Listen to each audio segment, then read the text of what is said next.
मदन मर्दन वीर है, जो विपुल विघ्नों बीच में भी ध्यान धारण धीर है।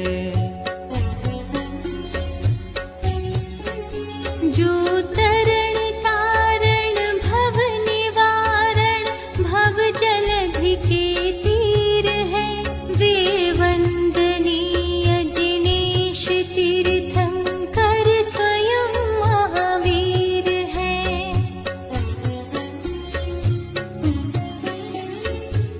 भव जलधि के तीर है,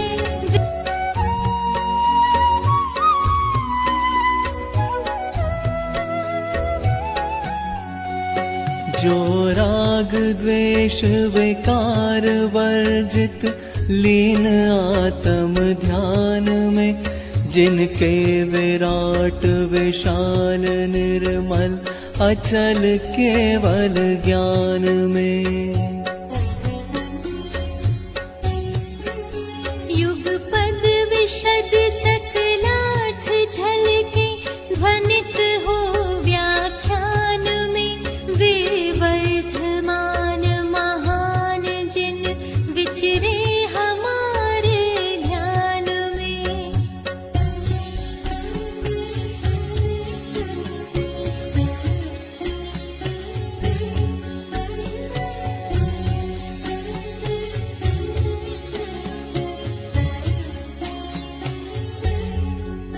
जिनका परम पावन चरित जल निधि समान अपार है, जिनके गुणों के कथन में गणधर न पावे पार है।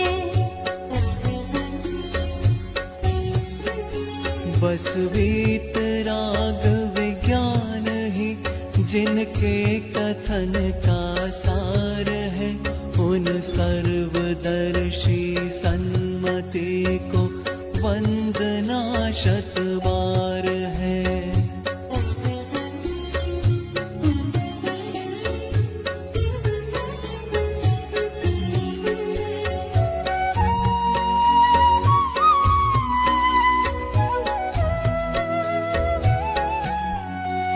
जिनके विमल उपदेश में सबके उदय की बात है, समभाव समता भाव जिनका जगत में विख्यात है।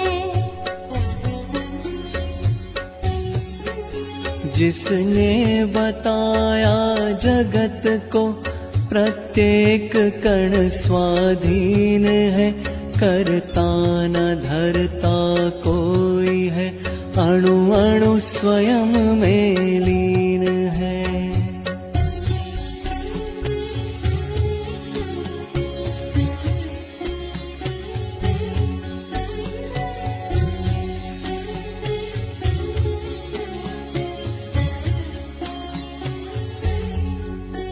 आत्म बने परमात्मा हो शांति सारे देश में, है देश ना सर्वोदयी महावीर के संदेश में, है देश ना सर्वोदयी महावीर के संदेश में।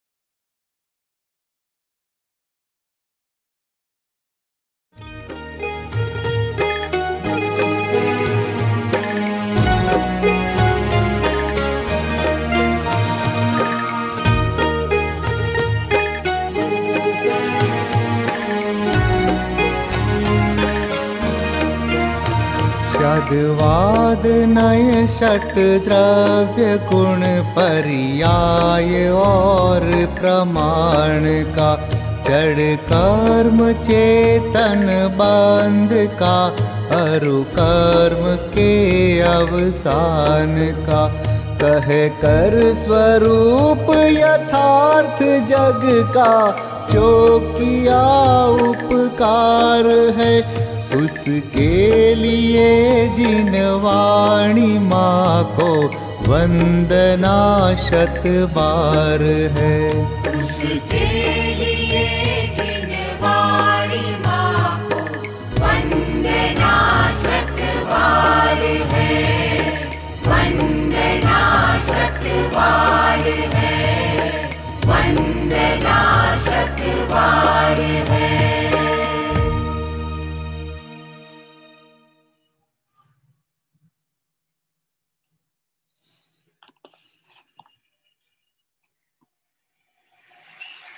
सभी साधर्मियों को जय जिनेन्द्र। आइए मंगलाचरण पूर्वक स्वाध्याय प्रारंभ करेंगे।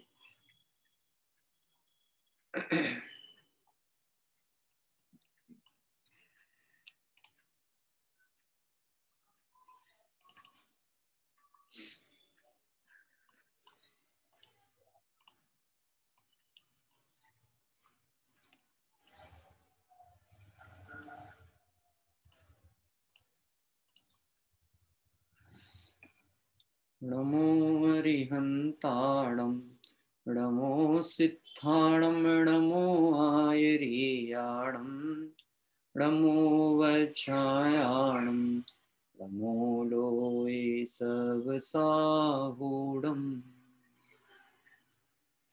मूल प्राकृत भाषा का कार्तिकेय स्वामी कृत जो प्रथम गाथा है, मंगलाचरण स्वरूप उसका पाठ करते हैं।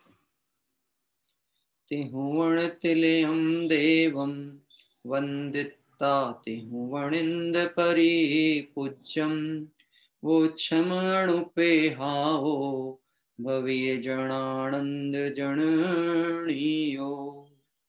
त्रिभुवन तिलक सत इंद्र वंदित देव श्री अरहंत को कर नमन कहूँ अनुप्रेक्षाएं भव्य को सुख कर अहो, भव्य को सुख कर अहो।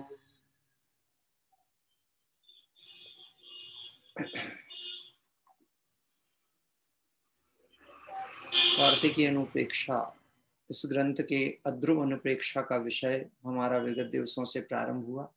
कार्तिकेय स्वामी विरचित 12 भावनाओं का अनुचिंतन जो वास्तव में भव्य जनों को आनंद की हेतु हैं, वैराग्य की जननी है, ऐसी 12 भावनाओं की चर्चा इस ग्रंथ के माध्यम से हम कर रहे हैं। कल 6वें नंबर की गाथा की चर्चा हमने ली थी, उसके विषय को एक बार पढ़ते हुए और 7वीं गाथा का प्रारंभ करेंगे। विषय हिंदी पद्यानुवाद पढ़ेंगे। परिवार बंधु वर्ग सुत नारी तथा रमणीय तन, घर बार गोधन आदि सब हैं, अथिर जो नव मेघ गन। आचार्य देव संसार की अनित्यता को एक दृष्टांत के रूप में कहते हैं। जगत में जिस पदार्थ को, जिस वस्तु को मोही जन स्थिर और नित्य मानते हैं, उनका स्वरूप कैसा है। परिवार, बंधु वर्ग, पुत्र, स्त्री, अच्छे मित्र, शरीर की सुंदरता, ग्रह, गोधन इत्यादि समस्त वस्तुएं नवीन मेघ के समान अस्थिर हैं। जैसे वर्षा ऋतु में या शीत आदि ऋतु में मेघ की आवागमन चलता रहता है आकाश मार्ग में, और मेघ यहाँ से वहां गमन करते समय अपनी गति के कारण से ही कोई ना कोई आकार धारण कर लेते हैं। इस आकार को जगत जन अपनी कल्पना से एक नया नाम दे देते हैं। आपने सुना होगा चंद्रमा में कलंक है, ऐसा कहा जाता है। यद्यपि चंद्रमा की उपमा सौंदर्य के लिए की जाती है, लेकिन उसमें एक कलंक बताया। अब बात आती है कि चंद्रमा में कलंक है, उस कलंक की कल्पना अनेक लोग अनेक प्रकार से करते हैं। ये आपने देखा होगा। कोई कहता है उसमें हिरण है, कोई कहता है उसमें किसी के मुख की आकृति है, कोई उसमें बालक देखता है। तो ये सब मनोकल्पनाएं हैं। क्या है? मनोकल्पना। जैन दर्शन के हिसाब से देखें तो वो तो देव विमान है और प्रकाश कांति युक्त हैं।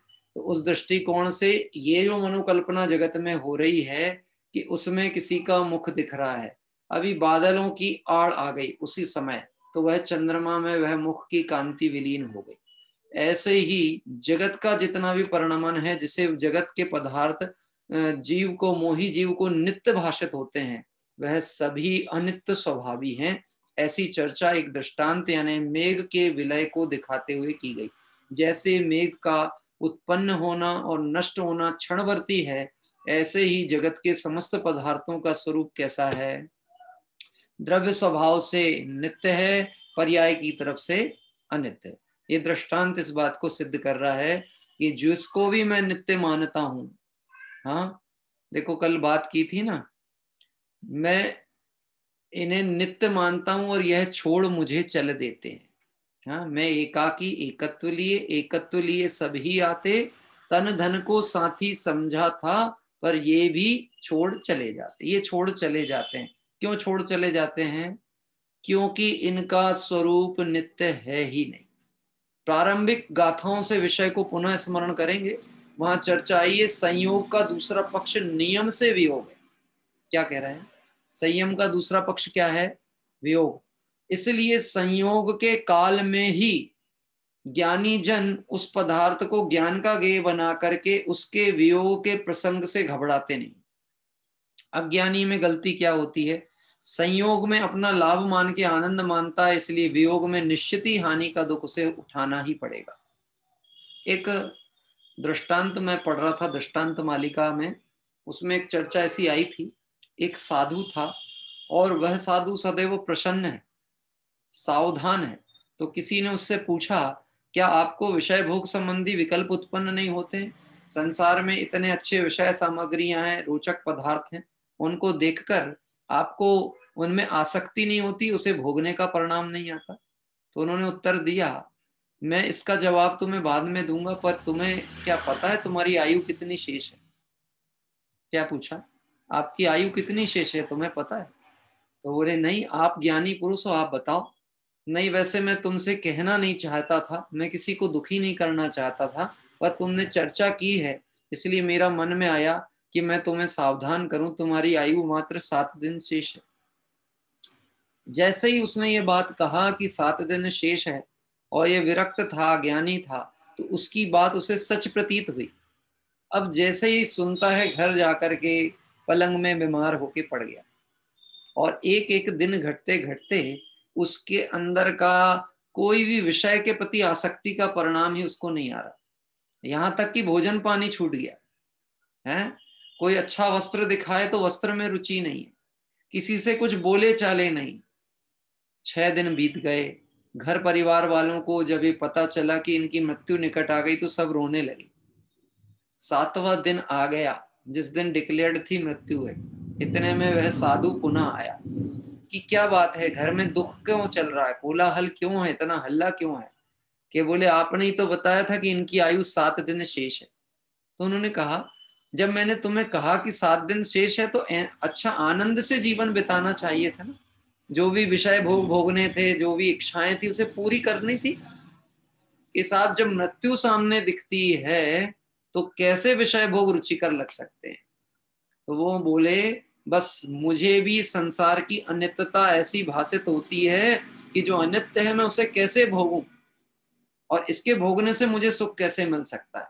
बोले चिंता नहीं करो, तुम्हारी मृत्यु आज नहीं है लेकिन कभी भी आ सकती है। क्या कह रहे हैं? आज नहीं है पर कभी भी। अरे साहब ये तो और खतरनाक बात कह दी आपने, पहले तो कम से कम 7 दिन का तो बता ही दिया था। हाँ, बिजली की क्षणभंगुर आभा कहती देखो आओ, तेरे मेरे जीवन में है कितना भेद बताओ। जल बुध बुध मानो दुनिया को अमर सीख देता है, मौत तभी से ताक रही जब जीव जन्म दे। अपन पढ़ रहे हैं ना 12 भावना शोभा चंद जी साहब की, उसकी अनित्य भावना में पंक्तियां आई हैं। हाँ, बिजली की क्षणभंगुर आभा, चमकती हुई बिजली को देखकर, संसार की अनित्यता को जानकर किसी जीव ने संसार शरीर भोगों से विरक्ति ले ली। प्रथमान योग में तीर्थंकर पुराण चरित्रों में कथानक आता है, बिजली की चमक देखी, तारे को टूटता हुआ देखा। तो ये क्या है? ये तो प्रकृति की सहज व्यवस्थाएं हैं, ऐसा होता ही है। लेकिन जिस चीज को नित्य मान के बैठे उसका स्वरूप तो अनित्य है, और जो द्रव्य स्वभाव अनित्य है उसकी दृष्टि नहीं करता, निश्चित ही अनित्य की शरण लेने वाले जीव सदैव दुखी ही रहते हैं। किसकी चर्चा चल रही है? हाँ, अपनी चर्चा चल रही, मेरी। कार्तिकेय स्वामी कोई अनित्य भावना 12 भावनाओं की कहानियां नहीं सुना रहे हैं, ये सिर्फ जीव की परिणति है। अनादि संसार परिभ्रमण में जीव की मान्यता दृष्टिकोण मिथ्यात्व में ऐसा चलता है। भावार्थ में लिखा है, ये सभी वस्तुएं नाशवान जानकर नित्य ज्ञान स्वभाव में ही एकत्व द्वारा हर्ष विषाद नहीं करना चाहिए। भावार्थ में एक शिक्षा दी गई। हमने पदार्थ का स्वरूप अनित्य बताया, परिवार, बंधु वर्ग, मित्र, पुत्र, अच्छे संबंध, शरीर, इनको हमने अनित्य बताया। इसका अर्थ क्या निकालना चाहिए? ये पदार्थ शरीर के लिए हानिकारक है। एक पदार्थ एग्जाम्पल दे रहा हूं, कोई दवाई है शीशी में रखी है और वो जहर है। अभी ये पदार्थ शरीर के लिए हानिकारक है, इसके खाने से मरण होता है, रोग होता है। हाँ साहब, समझ में आ गई आपकी बात? हाँ, समझ में आ गई। परंतु ये मुफ्त में मिलने वाली है, बोलो किस किस को चाहिए? अतुल भाई जी, मुफ्त में दे रहे हैं, निःशुल्क वितरण हो रहा है। क्या कह रहे हैं? अगर तुझे वो बात समझ में आ गई तो ये तो मुफ्त में भी बहुत महंगी है, अब तो ये मेरे कोई काम की नहीं।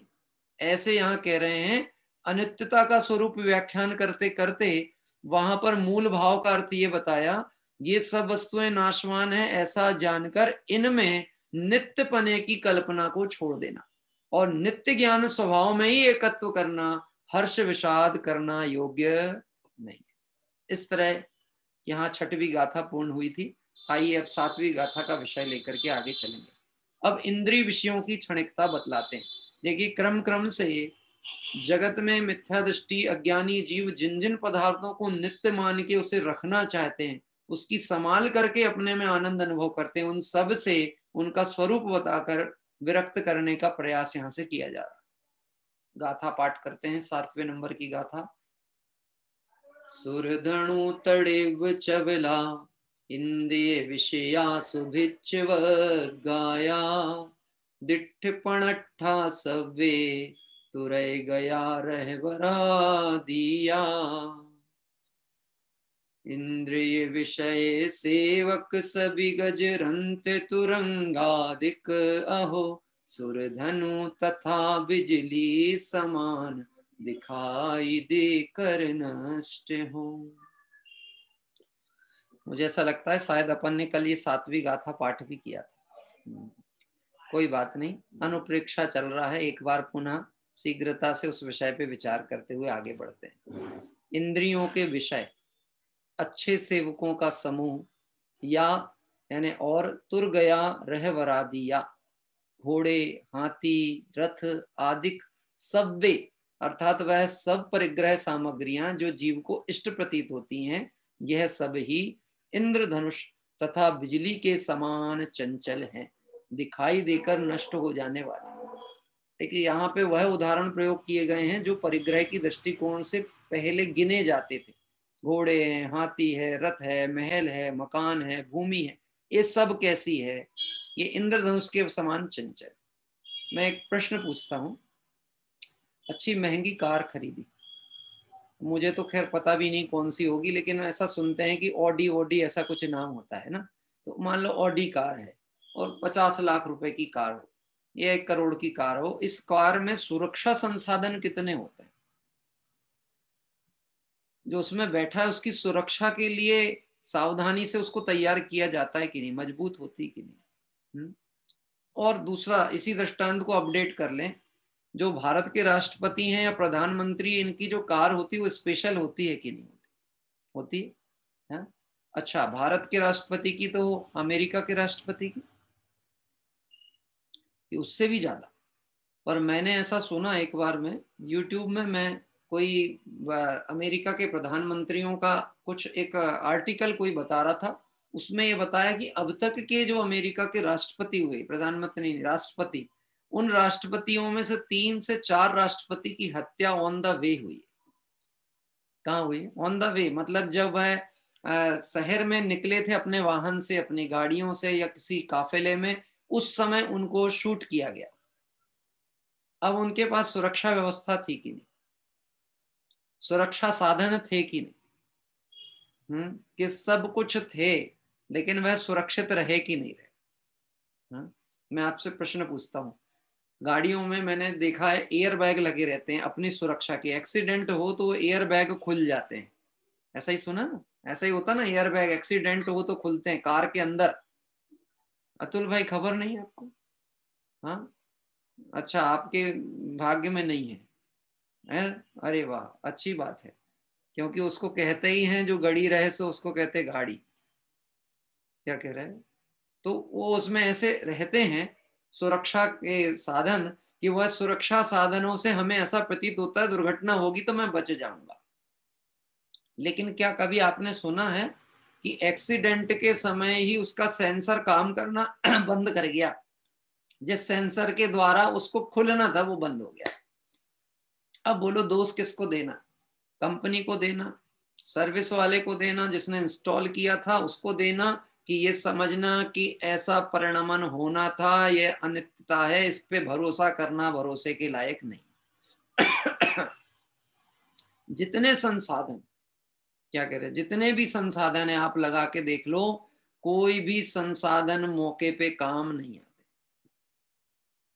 हाँ, हमारे घर पे कई ऐसी चीजें रखी होती हैं जो हमें आवश्यकता पड़े पर याद नहीं आती। क्या कह रहे हैं, बाद में मिलेंगी। हाँ, बाद में मिलेंगी तो क्या काम की, समय पे नहीं मिली। इससे पता लगता है वस्तु संसार की जितने पदार्थ हैं इनका स्वरूप अनित्य है, ये अवसर पे तो कार्य के हैं ही नहीं, और इनकी अवस्था भी जो है वो अति अल्पकाल की होती है, जिसको दो दृष्टांतों के द्वारा दिया है, इंद्रधनुष और बिजली के समान चंचल।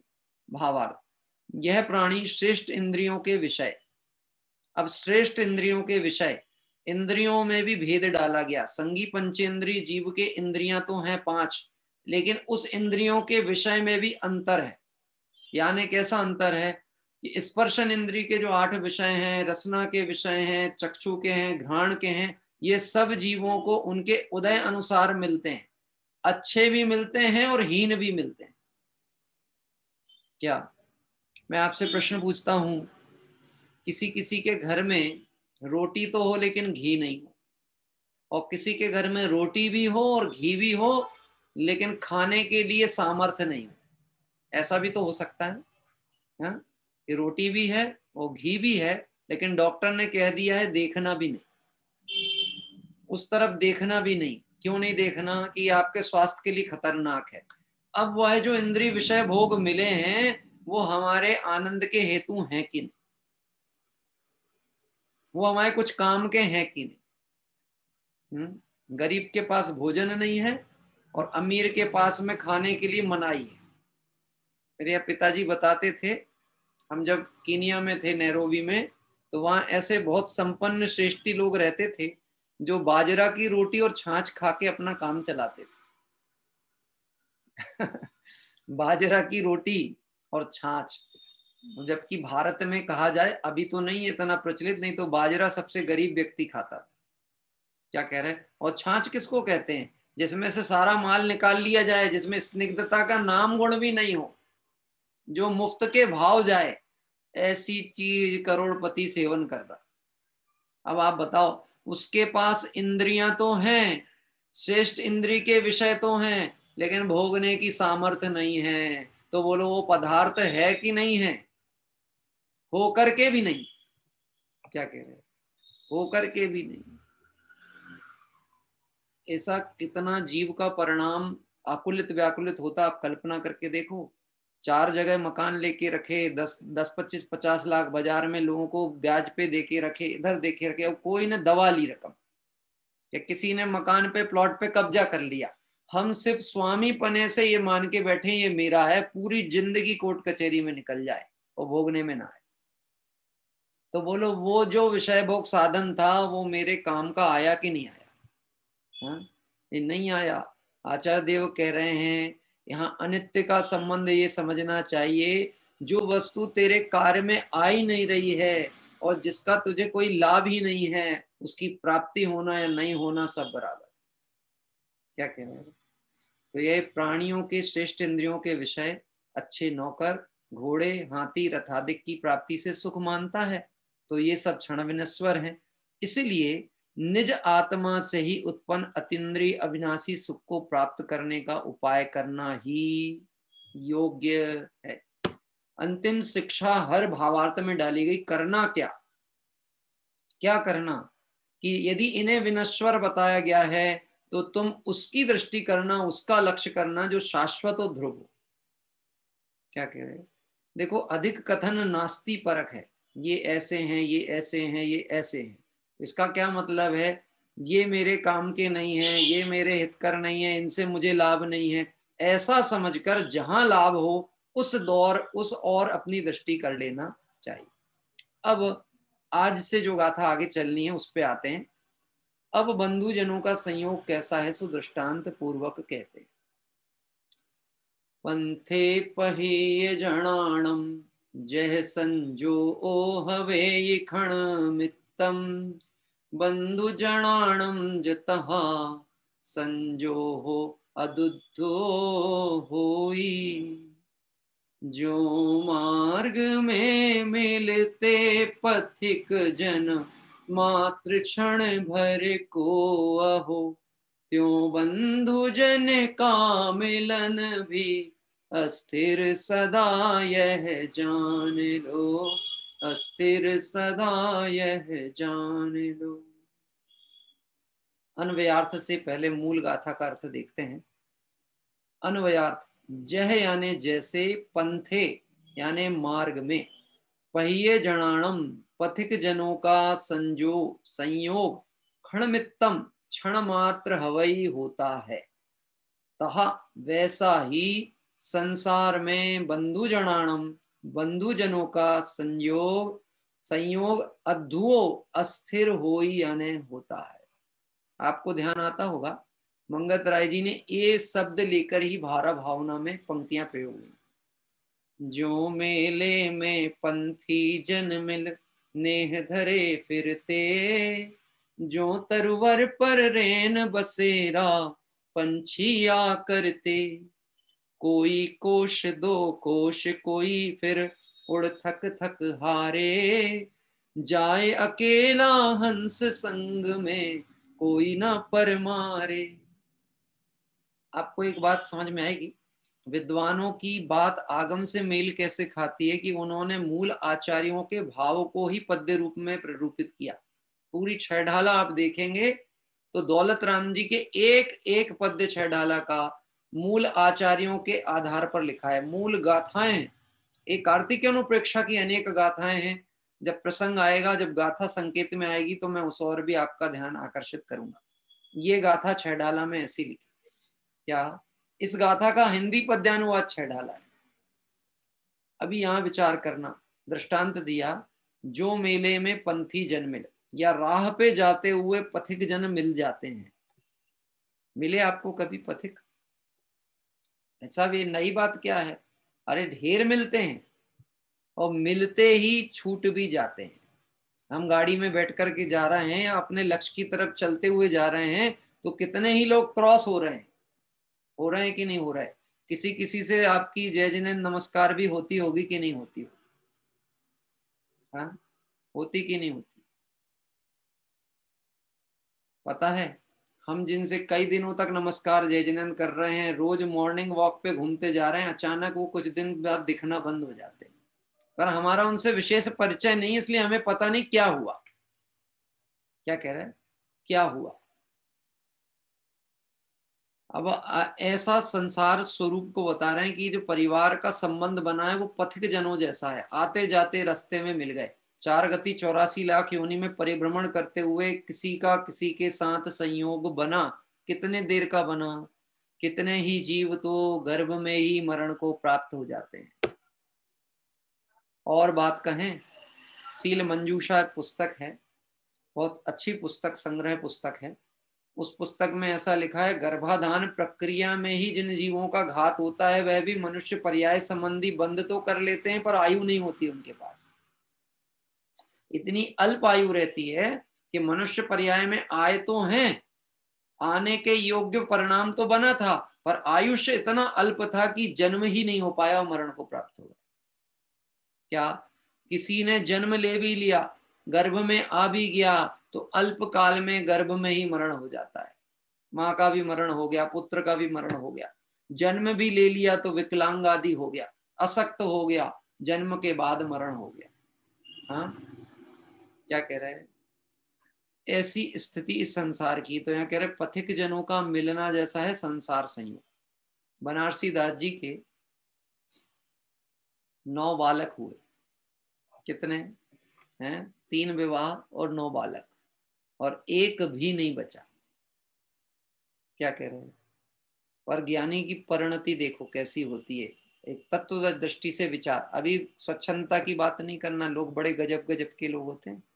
बोले साहब वो 3 शादी उनने की थी, तो जैन समाज के हिसाब से दिगंबर धर्म में 3 शादी कर सकते हैं क्या? कहा आप ये प्रश्न क्यों पूछ रहे हो?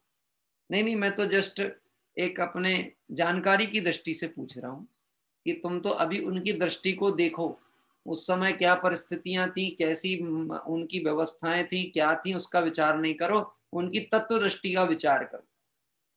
ये क्या तत्व विचार करना? ये वो उनकी लाश को वहां पे शमशान में छोड़ के आए, तो लोग पूछे कहाँ से आ रहे हो? कि बोले मेहमान को छोड़ करके आ रहा। क्या कहते हैं? मेहमान आए थे, उन्हें छोड़कर आ रहा हूं, उनके गंतव्य पे छोड़ के आ रहा हूं। आप समझ सकते हो कितना धैर्य और कितना आत्मबल दृढ़ रहा होगा गृहस्थ की भूमिका में। यद्यपि गृहस्थ की भूमिका में कमजोरी होती है, और उस कमजोरी के कारण ऐसे भी प्रसंग देखने को मिलते हैं कि संसार में ऐसा स्वरूप विस्तार दिख रहा, परिवार बड़ा, ये हुआ, लेकिन दृष्टिकोण कैसा पड़ा हुआ अंतर। हाँ, कि ये तो सब मेहमान आए हैं तो जाने वाले। क्या क्यों साहब? ये अपन लोग अभी कितनी यात्राएं और करेंगे? बोले साहब हमारी तो भावना है 1000 तो हो जाए, मजा ही आ जाए एक बार। हाँ? कि भैया ये यात्रा चल रही है, इस यात्रा में पथिकों का मिलना और बिछड़ना संभव है और हो भी रहा है। आप और हम इस प्रसंग को विगत 8 महीने की घटनाक्रम में देखते भी चले आ रहे हैं। आचार्य देव इस अनित्यता को दृष्टांत के द्वारा सिद्ध कर रहे हैं। क्या कह रहे हैं? कि जैसे इस जगत में पंथ में मार्ग में पथिक जनों का संयोग क्षण मात्र को होता है, वैसा ही संसार में बंधु जनों का संयोग अस्थिर होता है। विचार तो करो, 50-60 साल की साथ का संयोग भी हो जाए तो कितना बड़ा, कितने दिन का साथ। और आज की जो वर्तमान लोगों की सोच और दृष्टिकोण है, वो तो साथ में रहना ही नहीं चाहते। कहूं सच बात? हाँ, अपनी बालिकाएं हैं, बेटियां हैं, पढ़ने के नाम पे मुश्किल से 2-4-5 साल बचपन में थोड़े उम्र हुई 5-7-10 साल तक, तब तक तो घर पे रखा, उसके बाद पढ़ने के लिए बड़े शहरों में भेज दिया। हाँ, फिर कॉलेज स्टडी को चले गए, बचा कुछ आता तो फॉरेन भेज दिया और MBA करके आ जाओ, और लौट के आए उसके पहले ही उन्होंने तय कर लिया कि हमको तो विदेश ही में जीवन बिताना है। हाँ, तो सिर्फ माता पिता के घर शादी के 15 दिन पहले आती हैं कि जल्दी जल्दी तैयारी करो, जाना है। अब मैं आपसे प्रश्न पूछता हूं, उनको अपने उस बेटी संबंधी संयोग कितने दिन मिला? बेटे का संयोग कितने दिन मिला? आज की परिस्थिति देखो, आज किसी का इस कोरोना काल में देह छूट जाए और बच्चे परिवार विदेश में हो, हैं, तो कोई सुध लेने वाला नहीं है, आने वाला तक नहीं है, देखने वाला नहीं है। ऐसे ही है। तो संयोग कितने दिन का? कितने दिन का संयोग? हम 25-50 साल भी कहते हैं ना, वो भी कोई ठिकाना तो है नहीं उसका, आयु का कितना है साथ संयोग। और यदि इतना भी है तो अनंत संसार की अपेक्षा से देखा जाए तो ये कितने दिन गिनोगे आप? कितने दिन का साथ गिना? तो ये अनित्य ही तो है। इसी बात को तो बता रहा है कि हम इन्हें मान रहे हैं स्थिर, और ये छूट के जाने वाले। आज तक आप किसी से भी पूछना, जिस आदमी का मरण हुआ हो, दुनिया जिसे अकाल मरण कहती है, अकस्मात मरण कहती है, अकाल मरण कभी नहीं होता, लेकिन किसी का भी मन इस बात को मानने को तैयार नहीं है कि इनका मरण हो जाएगा, हमने ऐसा सोचा था। भरत भाई, बात पकड़ में आ रही? मन मानने को तैयार नहीं है। अपने किसी इष्ट का वियोग हो जाए, हमने जाके पूछा कि वो स्वास्थ्य खराब था क्या बहुत दिनों से, क्या तकलीफ हुई, कैसे हुआ? सब कुछ भी नहीं था, कुछ भी नहीं था। अचानक ही क्या कह रहे हैं? अचानक ही ये घटना हो गई। तो अचानक हुई है कि अपने स्वकाल में हुई है, कि वो वस्तु का स्वरूप ही ऐसा था कि वो पर्याय की स्थिति उतने काल की थी। आचार्य देव कह रहे हैं कि बस वो संयोग उतने ही काल का। इसको जानकर क्या करना? बंधुजनों का संयोग भी अस्थिर होता है। भावार्थ, यह प्राणी बहुत कुटुंब परिवार पाता है, तब अभिमान करके सुख मानता है। हाँ, ये बड़े परिवार वाले लोग हाथ उठाओ। बड़ा परिवार किसका है?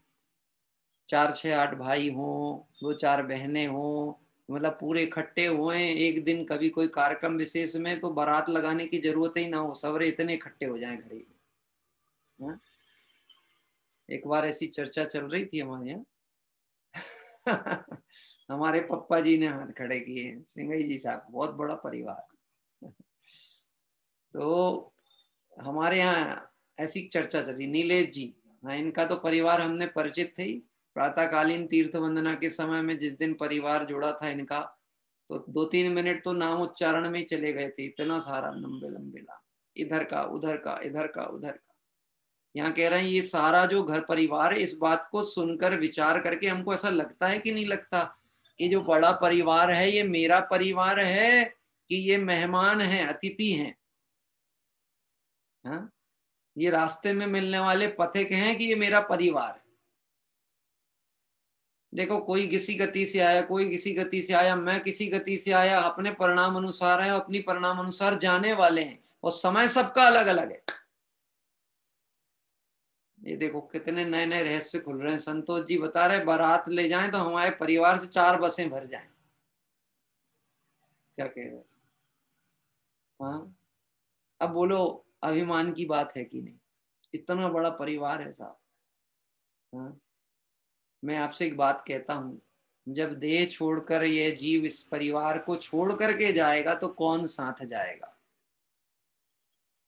कौन साथ जाएगा? कोई दुख बांट लेगा थोड़ा सा? अपने को सिर दर्द हो, घर परिवार सब अच्छा हो, बच्चे हैं, पत्नी है, सब बैठे हो, कोई पैर दबाए, कोई सिर दबाए, पर सिर दर्द बांट सकता है क्या? जो तकलीफ वेदना हो रही उसको कोई बांट सकता है क्या? ये नहीं, सिर्फ हमको ऐसा लगता है ये सब हमारे साथ बैठे हैं तो हमारा दर्द बट रहा। ये अज्ञानता है। यहाँ कह रहे हैं ये बड़े परिवार का अभिमान। हाँ, ये मेरा परिवार बड़ा, बड़े परिवार का यह प्राणी बहुत कुटुंब परिवार पाता है, तब अभिमान करके सुख मानता है, उस मद में अपने स्वरूप को भूल जाता है। यह बंधु वर्ग का संयोग मार्ग के पथिक जनों के समान है, जिसका शीघ्र ही वियोग होता है। कैसे वियोग होता है? शीघ्र ही वियोग होता है। इसमें संतुष्ट होकर अपने असली स्वरूप को नहीं भूलना चाहिए। भाषा कठिन तो नहीं है ना? ऐसा लग रहा है कि बस जनरल जन सामान्य की भाषा में अनित्य भावना की चर्चा चल रही है। समझा भी तो किसको रहे हैं? अल्पज्ञ जीवों को, अनादि काल से जो मोह मिथ्यात्व के कारण से पर को स्व मान करके बैठे हैं, उनको समझाया जा रहा है कि ये संसार की स्थिति कैसी है। डाल के ऊपर बैठे हुए पक्षियों को देखा, उड़ के अलग अलग जगह से आते हैं और कभी भी अपनी अपनी दिशा में उड़ करके चले जाते हैं। यही तो सब दृष्टांत आए उसमें। जो मेले में पंथी जन्मिल ने फिरे धरते, जो तरुवर पर रैन बसेरा पंछी आ करते। एक घर में कितनी गति के जीव हो सकते हैं अतुल भाई? एक ही घर में 4, 5, 6 सदस्यों, तो कितनी गति के जीव हो सकते हैं? हाँ, 2 गति के, ये 4 गति के?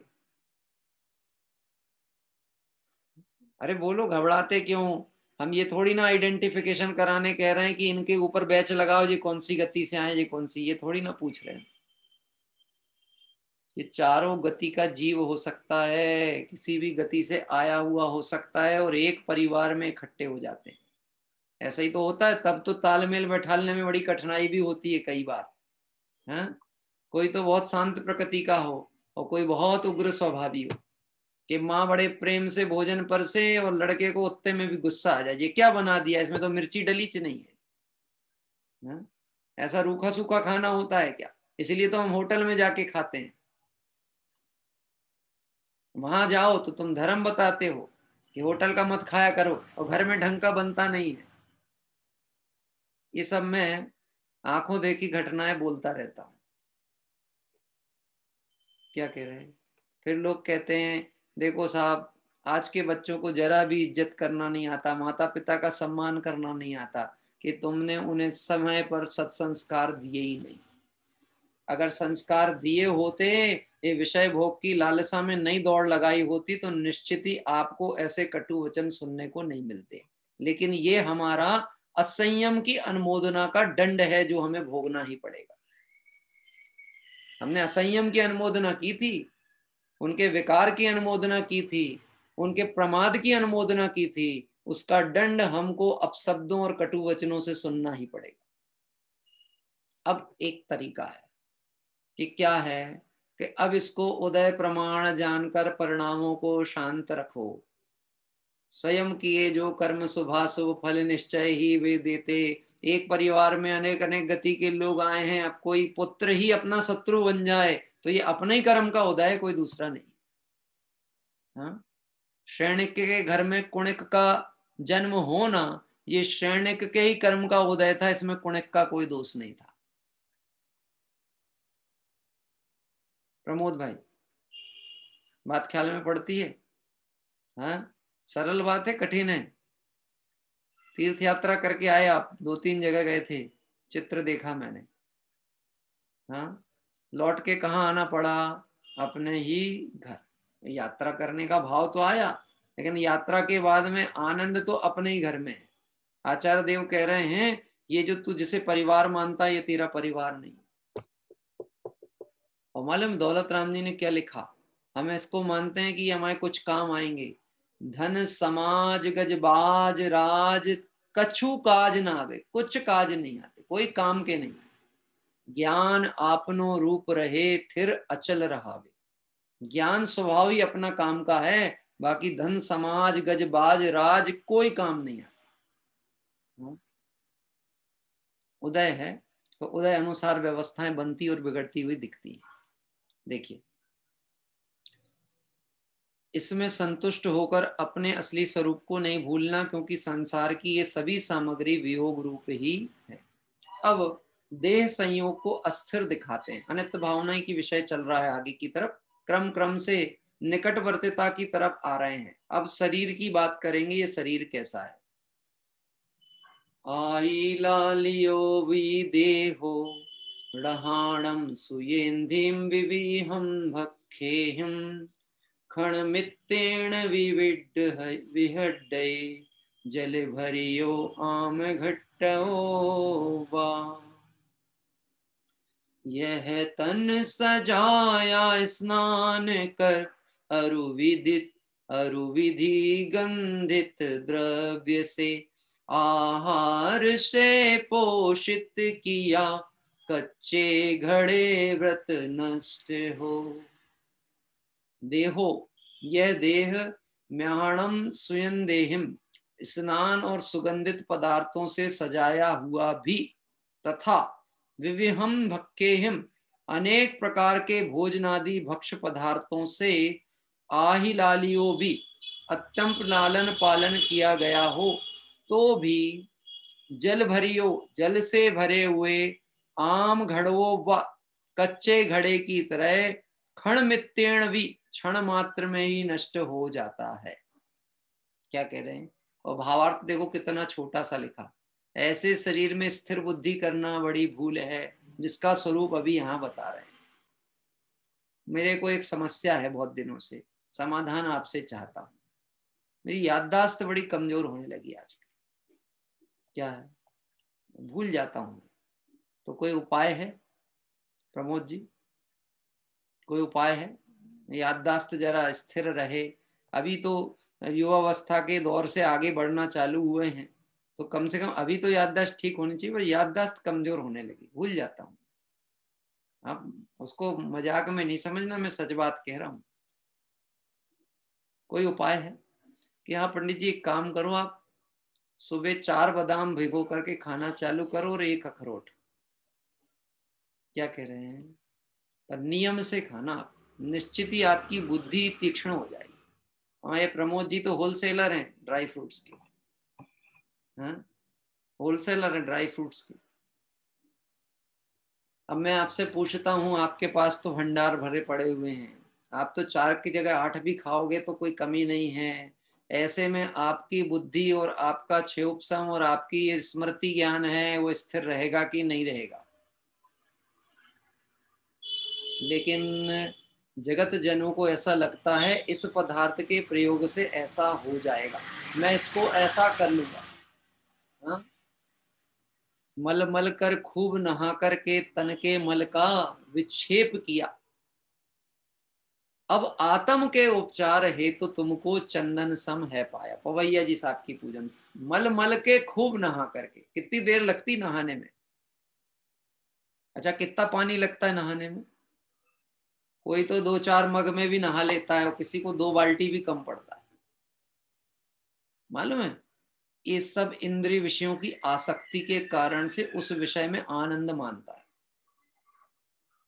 हमको समझ में आना चाहिए 2 बाल्टी पानी के द्वारा हमने अनंत जीवों का घात किया है।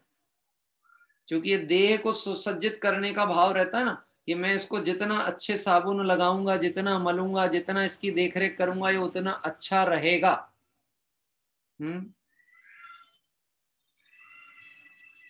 ये जितने कॉस्मेटिक प्रोडक्ट्स अभी देख रहे हैं ना मार्केट में, ये सब क्या है? ये देह की आसक्ति और देह को सुंदर करने के संबंधी विकल्प का परिणाम है। जो पदार्थ छूने योग्य नहीं है जैनी को, वो पदार्थ का वो उपयोग करे तो निश्चित ये समझ लेना कि उसके अभी अनंत भाव बाकी पड़े हुए हैं, तभी उसको ये विषय सेवन करने का भाव आता है। इस विषय में क्या कहें? शाकाहार के संबंध में बहुत चर्चाएं आप सुन रहे हैं, पढ़ रहे हैं, सावधानी से जानते भी हैं, लेकिन फिर भी यदि उस विषय पे विचार करके जीवन शैली में परिवर्तन नहीं कर पाते तो निश्चित ये समझ लेना है बड़ा खतरनाक काम। मैं एक सरल सा एक बात कहूं, आप विचार करके बोलना। ये जो माताएं बहनें लिपस्टिक लगाती हैं एकदम सुर्ख लाल कलर की, किस चीज का प्रतीक है? लाल रंग, लाल वर्ण चमकता हुआ किस चीज का प्रतीक है? ये मनुष्य पर्याय के शाकाहारी होने का प्रतीक है कि तिर्यंच गति के कोई ऐसे जीव बन जाने का प्रतीक है जो कि कहना चाहिए अभक्ष सेवन करने वाला हो, जो रक्त पेयी हो, रक्तपान करने वाला हो? ऐसी कोई जाति के जीव हैं क्या? है? तो फिर वो ओंठों पे लालिमा लगाने की क्या आवश्यकता है? निश्चित ही ये कहीं ना कहीं का पूर्व का संस्कार है, जिन गतियों से आया है वो संस्कार अंदर हिलोरे मारता है। तो कई बार तो होता ही है घर में, जब थोड़ी तू मैं ज्यादा हो जाए तो यही तो कहते हैं, अब तुम हमारे दिमाग खा लोगी क्या, पीछे क्यों पड़ जाती हो? या वो उन्होंने तो लगा तो लिया ही ओंठों पे, अब तो कुछ ना कुछ तो चाहिए ही ना उनको, और संस्कार वसात उसमें आनंद मान के बैठे थे। हाँ, नीलेश जी बता रहे हैं हाईलाइट करते हैं। क्या हाईलाइट करते हैं? अपना विषय का परिणाम। क्या हाईलाइट करता है? अपना विषय का परिणाम। देखो तो वस्तुएं बनती कैसे हैं, वह पदार्थ छूने योग्य भी हैं, जैनी के घर में आने योग्य भी हैं कि नहीं है। हाँ, एक बड़ी स्थिति इतनी विचित्र हो गई है आज, तत्व स्वाध्याय से जुड़े हुए लोगों के घर में भी, उनके बच्चों में भी, उनके परिवार में, उनके विवाह प्रसंग आदि में इन सब चीजों का इतना जोर बढ़ गया है जिसे देख करके कोई कह नहीं सके कि अध्यात्मी है, मुमुक्षु है। मैं तो अपने घर की बात करूं, दूसरे की क्यों कहना चाहिए? क्या कह रहा है भाई? अपन मुमुक्षु है ना, तो मुमुक्षु का एक पहचान होती है, एक आइडेंटिटी होती है, एक परिचय होता है। उस परिचय में हमारा प्रमाद न केवल वर्तमान मुमुक्षु समाज पे प्रश्नवाचक चिन्ह है, बल्कि मुमुक्षु मतलब अनंत सिद्ध भगवंतों का समूह। कल जिस सिद्ध चक्र विधान की पूजन हम करने जा रहे हैं वो सब मुमुक्षु हैं। क्या कह रहे हैं? जिन्होंने मोक्ष को अपने स्वरूप के बल पे प्रकट किया है वो सब मुमुक्षु हैं। उन सब पे हम शंका की सुई खड़ी कर देते हैं। हाँ, इसीलिए यथा संभव ये सब चर्चा आ रही है। इस शरीर को कितना ही सजा लेना, संवार लेना, इसकी देखरेख कर लेना, लेकिन ये सब कैसी होने वाली है कि ये तो कच्चे घड़े की तरह, जैसे घड़ा, मिट्टी का घड़ा बनाया गया हो और पक ना पाए और उसके पहले ही उसमें पानी भर दो तो क्या होने वाला। भूधर दास जी ने इस शरीर के संबंध में ऐसा लिखा, भूधर शतक में, एक पतली सी झिल्ली का कवर है शरीर, और ये हट जाए तो कोई इसको देखना ना चाहे। सप्त धातुओं से और 9 द्वारों से जो मल बहते हैं वो इस शरीर में भरे पड़े हुए। हाँ, नैनानंद जी की भारा भावना में भी पंक्ति डाली ना, असुचि भावना के अंतर्गत, मल मूत्र मांस का घड़ा रात दिन सड़ा, तुझे नित पड़ा उठा कर धरना, अब लिया सिद्ध परमेष्टि तुम्हारा शरणा। अब ये शरीर अशुद्धता और अपवित्रता से बना, इसके ऊपर की ये कवर हट जाए, जिसे सौंदर्य के रूप में देखते हैं, इस स्कंद की सुंदरता के नाम पे लोग परेशान। क्यों साहब, जयंती लाल जी साहब हैं? एक क्षेत्र विशेष ऐसा है जहां पे बहू लाना हो तो वो कहते एकदम गोरी होना चाहिए। वो क्षेत्र में बताना नहीं चाहता नाम, कहीं ना कहीं हमारा संपर्क जुड़ जाता है, नहीं तो वहां पर यही बात ही यहाँ से चालू होते हैं। वर्ण कैसा है, कन्या का वर्ण कैसा है, यहाँ से बात चालू होती है। एकदम गोरी चाहिए, एकदम गोरी चाहिए। हाँ, अब वो ले आए गोरी तो बच्चे भी, पूरा परिवार कुटुंब कैसा, सबरे सूरजमुखी चंद्रमुखी, और उसी का आनंद, उसी में उत्साह, उसी की परंपरा निर्वहन चल रहा। सब गोरे चाहिए, सब गोरे चाहिए। एक इस देह के आकर्षण की स्थिति ऐसी है, इसके अंदर क्या भरा हुआ है पता नहीं। कभी देख लो, घाव हो जाए और घाव सुधरे नहीं और पक जाए और मवाद बहने लगे तो इस शरीर का सच्चा स्वरूप आपको देखने को मिलेगा, अंदर क्या भरा हुआ है। हाँ, मुझे वो स्मरण नहीं आ रही है पंक्तियां, पर आप देखना चाहें तो भूधर शतक में वो डाली है उन्होंने। इस शरीर का स्वरूप क्या है, शरीर की असुचिता की भावना में बात कही है। एक पतली झिल्ली का कवर है और उसके अंदर अपवित्रता का भंडार भरा हुआ है। ये हटी और अपवित्रता बाहर निकली। क्या, तो ऐसा स्वरूप जानकर इस शरीर के प्रति देह को छोड़ना चाहिए, एकत्व बुद्धि को छोड़ना। ऐसे शरीर में स्थिर बुद्धि करना बड़ी भूल है।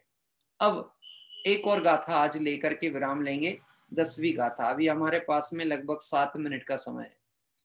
अब लक्ष्मी की अस्थिरता दिखाते हैं, ये सबसे खतरनाक चीज अब आई। अब लक्ष्मी की अस्थिरता दिखाते हैं। जासा सयायण लच्छी चक्रहराणं पूर्णवत्ताणं सा किं वन्देरयि यर्जनाणम् अपोणाणम् पुण्यशाली चक्रवर्ती के निकट नहीं नित्य जो, वह लक्ष्मी कैसे करेगी प्रीति पुण्य विहीन से, प्रीति पुण्य विहीन से। अन्वयार्थ, जालक्षी जो लक्ष्मी यानी संपदा, पुण्यवत्ताणम चक्रहराणम पी पुण्य उदय सहित चक्रवर्तियों के भी साशायाणम नित्य नहीं है। सा वह लक्ष्मी, अपूर्णाणम ए जनाणम पुण्यहीन अथवा अल्प पुण्य वाले अन्य लोगों से किम रई बंधे कैसे प्रेम करे, अर्थात नहीं करे। क्या कह रहे हैं, चक्रवर्तियों को जो संपदा नहीं टिक पाई वो हम जैसे पुण्यहीन को कैसे टिकेगी। अभी पहले विचार करना अपना पुण्य का उदय है कि नहीं। हाँ, मैं एक साधारण सी बात आपसे पूछता हूं, घर में गड़ा धन मिल जाए और धन कमाने के लिए श्रम करना पड़े, इसमें पुण्य विशेष किसको कहोगे, गड़े धन को मिलना कि श्रम करना पड़े। कठिन नहीं है, मैंने बात जो कही वो बहुत सरल बात है। गड़ा धन मिल गया एक बात ये, या उस धन को कमाने के लिए परिश्रम करना पड़े। हमको ऐसा लगता है देखो दुकान कितनी चल रही है, हमने मेहनत की है तो दुकान से पैसा आ रहा है, हम सफल हो गया हमारा जीवन। गजब है, धन्य वह, धन्य तो नहीं है पर पुण्यशाली है वह जिनको बिना परिश्रम के ये प्राप्त हो रहा है तो भी वह स्थिर नहीं है। क्या कह रहे हैं? तो भी वह स्थिर नहीं है, क्षण मात्र में विलय को प्राप्त होने वाला है, स्थिर नहीं है। क्यों साहब? ये धन की सुरक्षा के लिए क्या क्या प्रयास किए जाते हैं, क्या क्या करना चाहिए? पैसा बचाने के लिए क्या करना चाहिए? कमाने की तो बात बाद में करेंगे, अभी जो है उसको बचाने का क्या तरीका है। हाँ, अतुल भाई ने धन्य कुमार चरित्र का मुझे स्मरण याद आ गया। हाँ, कि उनका उदय था, एक समय उदय ऐसा आया कि हाथ का भी ना बचे, ऐसी हीन उदय भी आया था धन्य कुमार का, पुण्य कुमार के जीव का, कि परिवार कुटुंब सब मर गए, कोई नहीं बचा, खाने को नहीं, कुछ नहीं। जिस नौकर, जो नौकर इनके यहाँ काम करता था उसके यहाँ जाकर के काम करना पड़ा, यानी जो इनके घर का नौकर था उसके घर जाके काम किया, खेती की, मेहनत किया, परिश्रम किया। उसने बोला आप तो सेठ के पुत्र हो, जो चाहो ले जा लो, जितना अनाज ले जाना है। बोले नहीं नहीं, आप अपने हाथ से दे दो जितना देना है। तो उसने उसको कपड़े में, कपड़े की पोटली में कुछ चने दे दिए। पहली बार वो लड़का 10-12 वर्ष का खेती करके कुछ मेहनत करके लेके घर आ रहा है। घर आते आते तक वो पोटली जो थी ना, कपड़ा गमछा, वो फटा था। घर आते तक कुछ नहीं बचा। माँ को आके कहता है, हाँ, अकृत पुण्य की कथा है ना, माँ को आके कहता है कि माँ देखो मैं मेहनत करके कुछ लाया हूं, लाता है तो कुछ बचा ही नहीं, पूरी पोटली खाई। और वही जीव अगले भाव में अपने ही परिणामों से भगवंतों की भक्ति, मुनिराजों की भक्ति, उनके मार्ग के स्वरूप से ऐसे पुण्य को बांधता है कि जब जन्म लेता है तो जहां उसकी नाल गड़ाई जाती है, जहां उसके स्नान का पानी बह के जाता है, वहां पर घड़े के घड़े मिलते हैं सोने के। आप पढ़ के देखना, मैंने तो बहुत पहले पढ़ा था, इसलिए थोड़ा थोड़ा कई बार विस्मरण भी हो जाता है, घटनाएं कुछ कुछ याद रहती है। हाँ, तो पानी बह के जाए तो पानी से मिट्टी हटी तो वहां पे सोने की मोहरें निकल रही, घड़े निकल रहे। नाल गड़ाने के लिए जमीन खोदी तो वहां सोने का घड़ा निकल रहा। हाँ, बहुत लंबी कथा है, अच्छा लंबा कथानक है, आप पढ़िएगा निश्चित। पुण्य पाप का उदय क्या है ये समझना हो तो उसको पढ़ने से हमको समझ में आएगी। कह रहे हैं ये लक्ष्मी रुकने वाली नहीं है, बचने वाली नहीं, लक्ष्मी का स्वरूप ही अति चंचल है। मैंने आपको बताया था ना, लोग कितने प्रकार के उपक्रम करते हैं। दुकान खोलते हैं तो दुकान के ताले के पैर पड़ते हैं, अगरबत्ती लगाते हैं, इधर उधर सर घुमाते हैं, यहाँ नारियल फोड़ते हैं, वहां दिमाग लगाते हैं। काय के लिए? काय के लिए? बस ये रुकना चाहिए, बचना चाहिए। आपको बताया था ना मैंने, एक बार एक व्यक्ति को दुकान में देखा था, अगरबत्ती घुमाते घुमाते ड्रॉज में भी अगरबत्ती घुमाया उसने। ड्रॉज खोला, अगरबत्ती घुमाया, फिर ड्रॉज बंद। ये क्यों भाई, ये क्या है, ये क्या है? तो मैंने बोला उसको, ये क्या कि लक्ष्मी का दम नहीं घुट जाएगा अंदर, तुमने तो धुआं भरती है उसके अंदर। हाँ, तो पंडित जी हम यही तो चाहते हैं भाई साहब कि ये कहीं ना जाए, हमारे पास ही रहे, घुट जाए दम तो चले लेकिन रहे हमारी तिजोरी के अंदर, किसी के पास नहीं जाने देंगे। कि उसका तो दम घुटेगा कि नहीं घुटेगा, पर तू तो जाएगा कि नहीं जाएगा, और जब जाना होगी तो कल कहा था ना अपने हाथ से निकाल के देगा तू। क्या कह रहे हैं? कितना ही छुपा के रख लेना, बचा के रख लेना। अन्याय अनीति के द्वारा इस धन का जो संचय किया है, इसका उदय इसको टिकने नहीं देता। क्या आपने देखा जो भ्रष्टाचार करके रिश्वत लेके इकट्ठा करते हैं ना पैसा, ऐसा कोई उदय आ जाए, उसी पर्याय में आ जाए तो आ गए में तो आएगा ही परिणाम अनुसार। ऐसा उदय आ जाए कि भोगने में भी नहीं आए और वो ही कष्ट का कारण बन जाए, परिवार कुटुंब के मरण तक का कारण बन जाए। ऐसा देखा एक दृष्टांत मैंने, एक डॉक्टर था भोपाल में, बहुत तगड़ी फीस, लेकिन परिणाम का बड़ा कठोर प्रकृति उसकी, बातचीत ना करे आदमी से, ढंग से बात ना करे, पर अब थोड़ा यश था। एक दिन ऐसा हुआ, उसकी लड़की अपने ही घर के सामने से कोचिंग से लौट रही 2 व्हीलर से, और आई तो अपने ही घर के सामने एक 4 व्हीलर वाले ने मारा, वो वही मरण को प्राप्त हो गई। अब भीड़ लग गई घर के सामने। लेकिन ऐसा रहता ना, कुछ लोग ऐसे प्राउड ही होते हैं कि समाज भी उनको पहचानती नहीं है, किसी से कोई व्यवहार नहीं, तो किसी को यही नहीं मालूम है कि इसी डॉक्टर की लड़की। सच घटना में बता रहा है। अब वो वहां से उसको निकलने का हुआ तो देखा अपने ही घर के सामने भीड़ लगी है, तो चिल्ला रहा बहुत जोर जोर से। ड्राइवर से कहता है हटाओ सबको, भगाओ, ये क्या भीड़ लगा के रखे। तो उन्होंने बोला साहब कोई मर गया है कि कोई की अंतिम सांस चल रही है, आप डॉक्टर हो, देख लो। नहीं मेरे पास टाइम नहीं है, मुझे देखना भी नहीं। ले जाओ हॉस्पिटल, जहां ले जाना ले जाओ, सरकारी अस्पताल ले जाओ, देखना भी नहीं है। क्या कह रहे, अंततः ये हुआ, प्राण छूट गए। बाद में चला भी गया, अपनी कार लेकर के चला भी गया, यहाँ पे वो सरकारी गाड़ी आई उसको लेकर के भी चली गई, उठा के, देखा तक नहीं।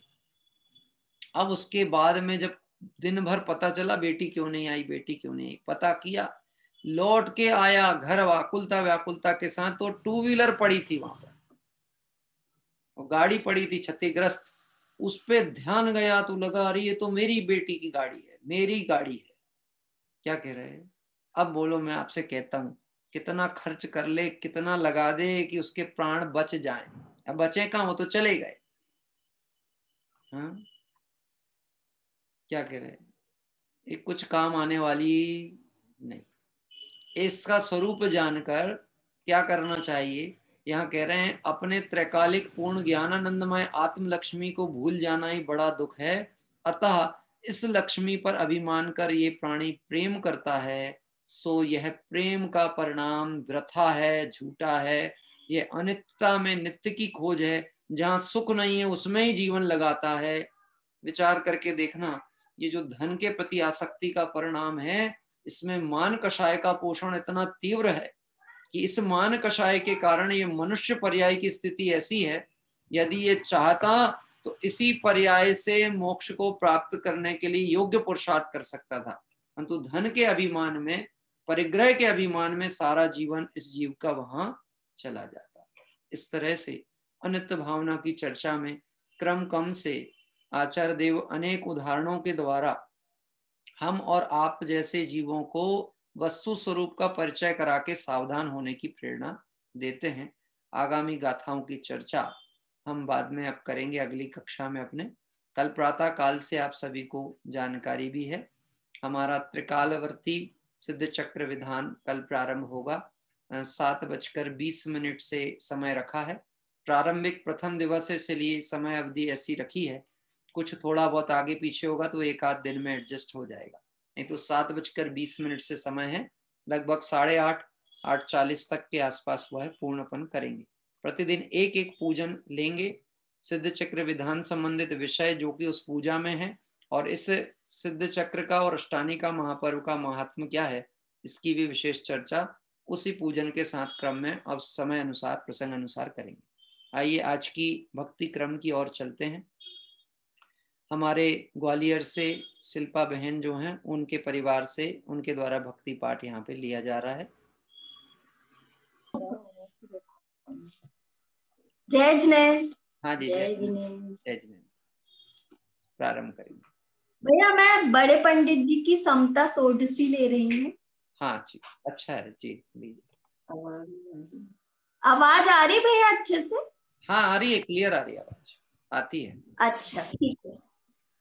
समता रस का पान करो, अनुभव रस का पान करो, शांत रहो शांत रहो, सहज सदा ही शांत रहो, नहीं अशांति का कुछ कारण, ज्ञान दृष्टि से देख रहो, क्यों पर लक्ष्य करे रे मूर्ख, तेरे से सब भिन्न हो, देह भिन्न है कर्म भिन्न है, उदय आदि भी भिन्न हो, नहीं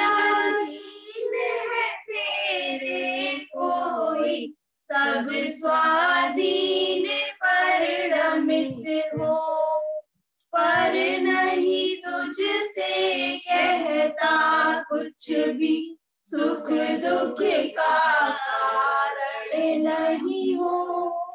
करके मूल कल्पना में क्या तू ही व्यर्थ आकुलित रहो। इष्ट अनिष्ट न कोई जग में, मात्र ज्ञान के ज्ञेय हो। निरपेक्ष करो निज अनुभव, नायक तुमको कोई ना हो। तुम स्वभाव से ही आनंद में, पर से सुख तो लेश न हो। झूठी आशा तृष्णा छोड़ो, जिन वचनों में चित्त धरो। पर द्रव्यों का दोष न देखो, क्रोध अग्नि में नहीं जलो। नहीं चाहो अनुरूप प्रवर्तन, वेद ज्ञान ध्रुव दृष्टि धरो। जो होता है वह होने दो, होनी को स्वीकार करो। कर्तापन का भाव न लाओ, निज हित का पुरुषार्थ करो।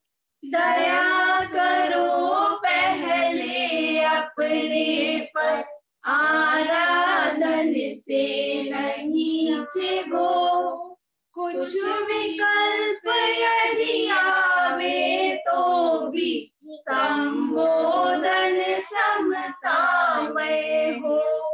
यदि माने तो सहज योग्यता, अहंकार का भाव न हो। नहीं माने भवितव्य विचारो, जिससे किंचित खेल न हो। हीन भावना जीवों के लख कर, ग्लानि भाव नहीं मन में हो। करे मोदय की अति विचित्रता, समझो स्थिति करण करो। अरे कलुषता पाप बंध का, कारण लख कर त्याग करो। आलस छोड़ो बनो उद्यमी, पर सहाय की चाह न हो।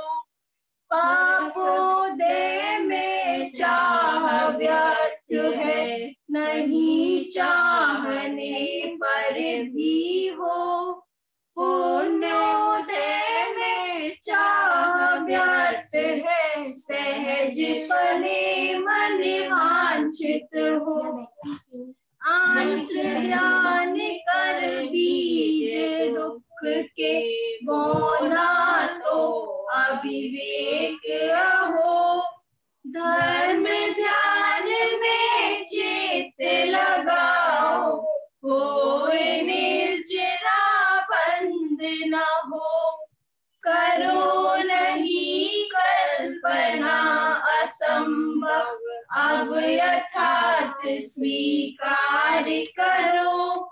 उदासीन हो पर बाबों से, सम्यक तत्व विचार करो। सम्यक तत्व विचार करो। तजो संग लौकिक जीवों का, भोगों के आधीन न हो। सुविधाओं की दुविधा त्यागो, एकाकी शिव पंथ चलो।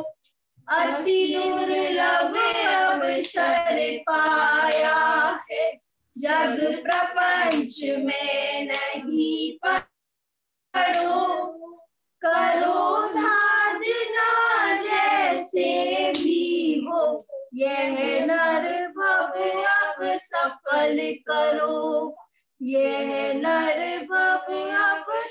फल करो। जय जिनेंद्र। बहुत सुंदर। अभी हमारे ग्वालियर से जो बहन शिल्पा जी और उनके परिवार में उनकी माता जी, पुत्री और सब परिवारजन बहुत दिनों से हमारे साथ जुड़ते हैं। आदरणीय पंडित साहब की समता षोडशी का पाठ है, अभी हम सभी ने उनके माध्यम से देखा। और निश्चित ही आदरणीय पंडित साहब का जो चिंतन है वो अपने आप में ही अलौकिक है, और जो अध्यात्म रस का रसास्वादन पान उन्होंने किया है वो उनकी काव्य धारा में निश्चित ही स्पष्ट झलकता है। आइए इसी क्रम में आज का भाव प्रतिक्रमण पाठ जो पूरा होता है वह आपके यहाँ बेटी ले रही है। हाँ हाँ, प्रतिक्रम यही तो इसको ही बोलना। चलो। ये अरहंत प्रभु, ये अरहंत प्रभु मुझसे मन वचन काय द्वारा, मुझसे मन वचन काय द्वारा, सत्कारित अनुमोदना द्वारा, संभ्रम समारंभ पारण द्वारा, क्रोध मान लोभ द्वारा, इस भाव में अपूर्व इत्यादि सच्चे देव शास्त्र गुरु की अभिनय हुई हो। व्रतों में अतिक्रम प्रतिक्रम अतिचार अनाचार दोष लगाया हो। एक इंद्री से लेके पंचेंद्री तक किसी भी जीव की हिंसा हुई हो, आराधना हुई हो, उसका मैं पश्चाताप व्यक्त करती हूँ, क्षमा मांगती हूँ। मैं मेरे सभी दोष मुक्तियाँ हो गए, मैं मुझ में रहूँ। इस प्रकार मैं सभी दोषों का प्रायश्चित करती हूँ। ओम नमः सिद्धेभ्यः। बहुत अच्छा बेटा। ऐसे भाव प्रतिक्रमण क्रिया के द्वारा किया गया। इसमें प्रमाद इत्यादि विकारों विभावों द्वारा एक लाइन आपसे छूट गई थी, वो आप सुधार लेना, फिर से याद कर लेना और उसको निर्दोष पाठ आप करना। आइए अब हम सभी इस क्रम में, जो कि अभी हमारी भक्ति और भाव प्रतिक्रमण क्रम हुआ, इसके उपरांत माँ जिनवाणी की मंगल विनय करते हुए कल प्रातः काल जिस तीर्थ वंदना को हम जा रहे हैं उसके पहले एक आवश्यक सूचना है, मुझे अभी अभी स्मरण में आया, मैं थोड़ा विस्मृत हो गई थी वो बात। आज हमारे एक अच्छे साधर्मी बंधु हैं, उनसे मेरी दिन में चर्चा हुई, किसी विषय पे उन्होंने परामर्श लेना चाहा था। एक अपना दिव्य ध्वनि प्रसारण करके और ई लाइब्रेरी नाम से एक अच्छा ग्रुप चलता है, हमारे साथ में सभी लोग जुड़े हुए हैं। प्रशांत जी हैं, हमारे अरुण भाई चेन्नई से हैं जो कि सारे पीडीएफ का काम कर रहे हैं, आगे भी शोध संस्थान के कार्यों में वह सभी लोग उत्साह से साथ देंगे। वह उन लोगों के द्वारा एक सूचना दी गई, बड़ी विशेष सूचना दी गई है। हमारे जो ग्रुप हैं, मतलब कहना चाहिए सोशल मीडिया पे व्हाट्सएप टेलीग्राम ग्रुप आदि हैं, इस पे कुछ लोग जैनों के नाम से और जिनकी विचारधारा अच्छी नहीं है वह प्रवेश कर रहे हैं, और वह उसमें से नंबर लेकर के और कुछ माताओं बहनों को साथ में अव्यवहारिक प्रवर्तन करने की बातें करते हैं।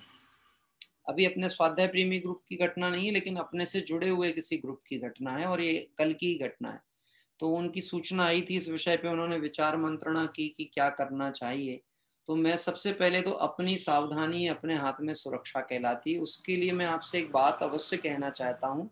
युवा वर्ग सुने तो बहुत ही अच्छी बात है, नहीं तो उन तक ये बात पहुंचनी चाहिए। आप सोशल मीडिया की किसी भी सूचना को देख करके एकदम से उससे प्रभावित ना हो और उस पर इमीडिएट रिएक्शन ना दे। अभी कुछ दिनों पहले एक बेस्ट कपल करके एक फेसबुक पे चल रहा था प्रोग्राम, बेस्ट कपल, फिर उसके बाद बेस्ट चाइल्ड ऐसा करके आया था, बेस्ट चिल्ड्रन प्रोग्राम।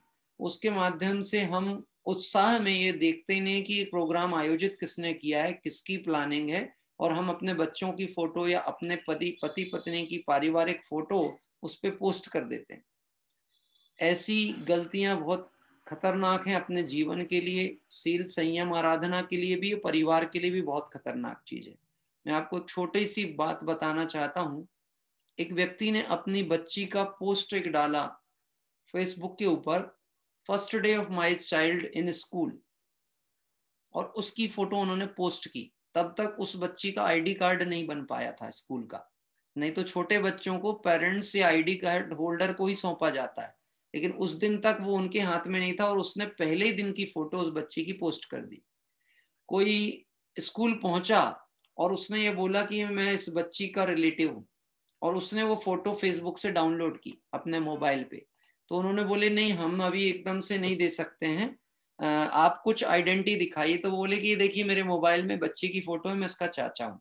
और ऐसा करके वह उस बच्ची को वहां से लेकर के निकल गया।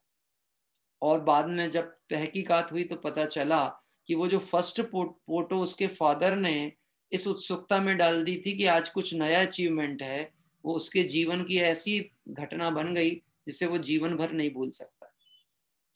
ऐसी कुछ घटनाक्रमों की संदेह बनते हैं समाज के बीच में, तो हमारा कर्तव्य हम सावधान रहें।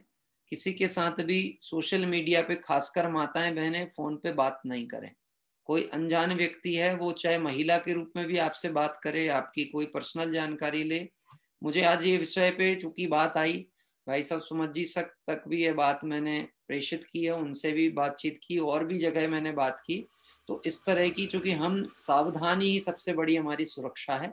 अपने बच्चों को भी कहें, इस तरह के कुछ ग्रुप सक्रिय हुए हैं जो जहाँ शांति और अच्छे विचारधारा के लोग हैं, उनके कार्यों में दखल देने का प्रयास कर रहे हैं।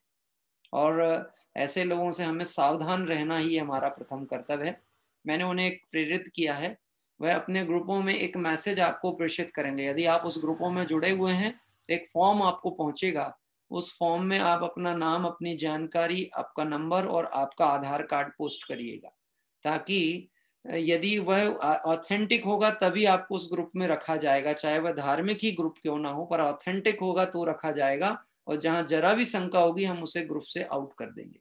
तो ये इसलिए मैंने सूचना दी है कि आप अपने परिवार, परिजन, बच्चों को इस विषय की, अभी हम स्वाध्याय प्रेमी ग्रुप में कोई प्रक्रिया नहीं अपना रहे, क्योंकि हमारी मर्यादाएं, सीमाओं में तो हमने इतना ही कर रखा है कि आप विषय से हटके भी पोस्ट डालोगे तो वो हमारे लिए संभव नहीं है उस विषय पे स्वीकार करना।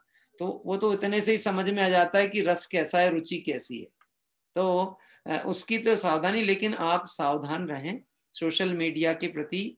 अपने बच्चों को सावधान रखें, खासकर बेटियों को, बहनों को, परिजनों को, कि वो इस तरह की कोई भी गतिविधियों को समझें और कभी भी उत्साह से कोई भी कदम ना उठाएं, क्योंकि ये पर्याय बहुत कीमती है।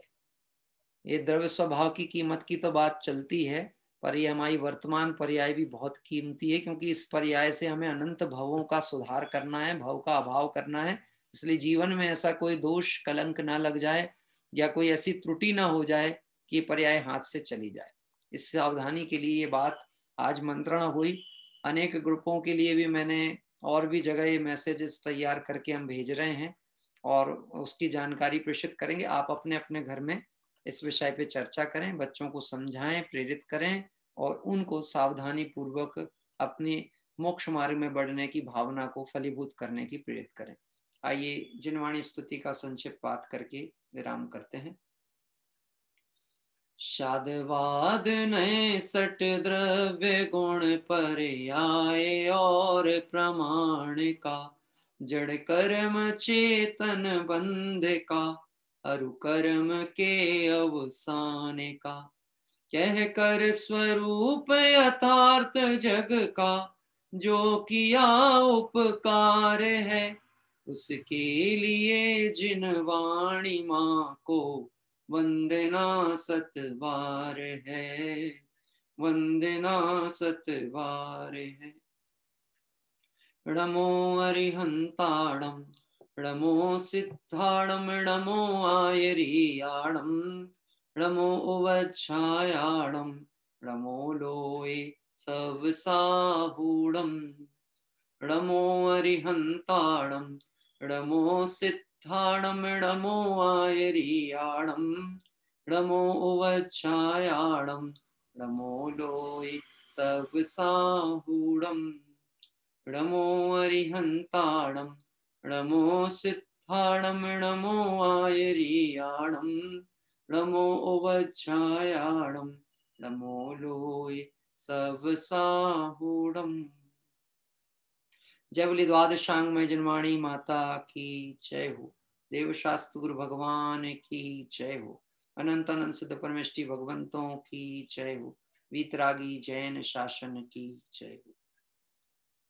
कल प्रातः हम सभी बहुत ही संयम भावों के साथ में, और जो नियम निर्देश अष्टानिका महापर्व पर या पर्व चतुष्टय पे या विशेष हमारे वैराग्य प्रसंग और धार्मिक प्रसंगों पे हम अपनाते हैं, उसका आप ध्यान रखें। बाजार की वस्तुओं को यथासंभव त्याग करें, ऐसे अभक्ष्य पदार्थ आदि के सेवन से भी बचें। दिन में संयमित प्रतिज्ञा करें कि हम कितनी बार भोजन आदि लेंगे, कितनी बार पदार्थ सेवन करेंगे। समय जो हमारा विषय भोगों में ज्यादा जाता है उसे भी यथासंभव बचाएं। और आत्म आराधना के इस मंगल पर्व पर, जो कि अष्टानिका के रूप में कल प्रारंभ हो रहा है, उसमें हम सभी बहुत उत्साह के साथ जुड़ेंगे। इसी पवित्र भावना से कल हमारी प्रातःकालीन तीर्थ वंदना नंदीश्वर दीप की प्रारंभ होगी और उन नंदीश्वर दीपों में हम सभी वितरागी भगवंतों के दर्शन करते हुए, भक्ति करते हुए 8 कर्मों का नाश कैसे हो, ऐसा क्रमिक इस त्रिकालवर्ती सिद्ध चक्र विधान को कल प्रातः काल प्रारंभ करेंगे। समय परिवर्तित हुआ है, इसका ध्यान रखें। 7:20 से हम सभी कल प्रातः जुड़ेंगे। आइए हमारी मंगल आराधना निश्चित ही सफलभूत हो। इसी पवित्र भावना से विराम। सभी साधर्मियों को जय जिनेन्द्र।